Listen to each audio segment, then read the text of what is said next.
Hello, everybody. I'm back again. I know it's pretty quick this time. Anyway, I wanted to talk to you about what happens when truck drivers get sick. Now, I've said it before. I'll say it again. This truck driving, over-the-road truck driving, is not just a job. It is a career. It's a lifestyle. It's completely different than any other job you'll ever do. Any other career you'll ever do. Getting sick happens. Being an over-the-road truck driver means that you don't have the option to put your health first. You're sitting for 12 to 14 hours a day. You don't have access to a lot of healthy options at the truck stops. You don't have access to a lot of workout facilities, and basically, generally speaking, when it comes to trucking, you're driving or you're sleeping. So, because we're not able to take care of our health as much as people not in the trucking industry, getting sick is pretty common. Now, it's unusual this year. I think it might be because I'm getting older, but so far this year, I've gotten sick 4 times, where I've had to stop and not do any work. Now I get things where I'm not feeling good overnight, and I'll rest up and I'll be fine the next morning. I'm not counting those.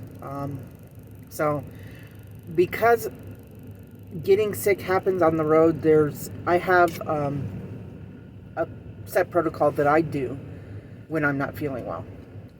When I've got a cough and or a fever, when I'm not feeling well, the very first things ever since this pandemic happened, the very first thing I'm doing is taking a self-test. I keep 2 of those minimum in the truck at all times. Why 2? Because if I get a positive, then I'm not getting out until I go past my quarantine and I get a negative test. And that's happened once this year. When that happened, I got myself to an actual parking spot instead of like a customer or parking on the side of the road or something like that, at a truck stop close to a grass section, so that I could get care of the dog. I could take care of the dog, and I was literally right across the aisle from a dumpster, so I could get out and dump my stuff off. And I got on one of the shopping apps and set up for a pickup and reached out to someone. My church is nationwide, so I reached out to a local leader in the church and got somebody to pick it up and bring it to me at my truck. I opened up the door, I stepped in the back, they loaded everything up on the floorboard, stepped back, I stuck my head out, said thank you, and closed the door. Minimal contact. That was when I get COVID over the road. Now, sometimes you have to go see a doctor, and of those 4 times, 2 of them I've had to see a doctor. Luckily, one of those times I was home, so it wasn't that big a deal. But when it happens out on the road, it's a completely different story. You have to, first off, make sure you're not COVID positive, because you can't use ride shares when you're COVID positive. So that was the first thing I did. And I got myself situated at a truck stop close to grass where I could walk the dog. Again, same thing. And I rested. And I rested, and I wasn't getting better. I was getting worse. So finally it got to the point where, okay, I need to see a doctor. Now when I parked, I didn't base parked on easy access to medical facilities. I wasn't even well enough to figure out how to do that. What I ended up doing is when I'm shut down sick, I'm in contact with the company the whole time. Now, I was unable to speak. I was doing text messages to keep in touch with them. But it got to the point where I needed to see a doctor because I was not getting better. Anyway, so after taking the COVID test, I called up a ride share, picked me up, let me back up. I found a prompt care, urgent care. They're called different things throughout the different part of the country, but I found an urgent care within 10 miles. And then I contacted a rideshare and got a ride to the urgent care. Now, I was lucky. I didn't even think about it, but the urgent care was in a strip mall next to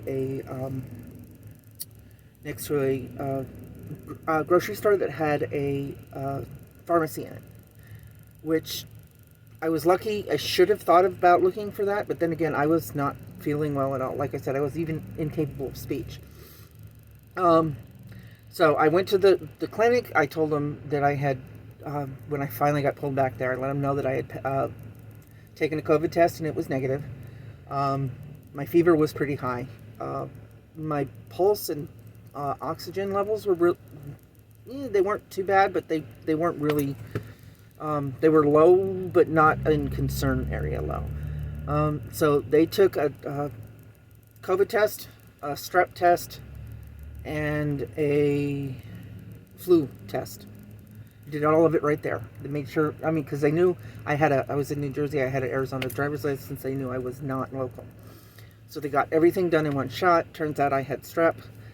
They did the prescription at the pharmacy next door. I went over there, picked up some supplies, groceries, stuff, soft food so that I can eat, because I hadn't done that in like 3 days because my throat was hurting too bad. And I went back to the truck. Got another ride share, got back to the truck.